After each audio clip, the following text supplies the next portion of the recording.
elə qışqırıb bağırırsan, deyirəm görəsən nə gəlib. Nə olan şeydir ki bu gün? Ay qurbanlarımdır. Hadi ala bu sanki.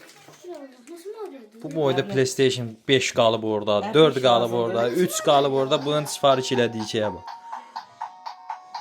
Almayın ha uşaqlar belə şeylər. Vallahi deyirəm, yəni bir köklü şey deyil. Nədir bu hazır? Xoş görək. Neçə almısan?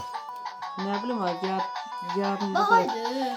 Bununla bağlı özü zəng eləyirlər bizə. Buna oyun yazmaq olurmu, nə bilim. Bu döre, bu onlardan dör. Bu dendidir. Ben de oldum. Yəni Dendin oynardı da, SNES oynardı. Baxın. Ya şu get 5 oynadı. Nə həsrətlə baxsan buna. Bakacağım ben oldum. Bakalım ben oldum. Atut ekranına baxın. Nə balaca bu ekran. Böyüdü ya. Nə oynardı? Mario. Vermə, Rəsula vermə. Hüseyin 5'in vermir oynamaq. Ha, hadi. Oynasın da. İngiliz dili. Super Mario. Ana. Baxın. Legendar mı Mario? Hadi. Oyna bakalım. Orijinaldı. Neçə dənə oyunu var ki? 500'den.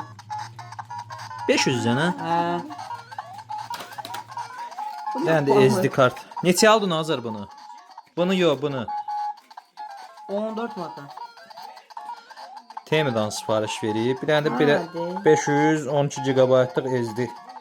SD kart. Bunu hara qoyasan? Telefona. Hadi Ruhen. Benimki de şöylesiydi. Televizora qoşmaq üçün üstündən belə bir şey Hə. çıxıb. Girdirmə. Şunurun əlində qırıldı şunur. Abi şu pultu anı peşin pultu. Oldu da ama. Rəsul nəsə bildi 5'in pultanı. Abi ya yukarı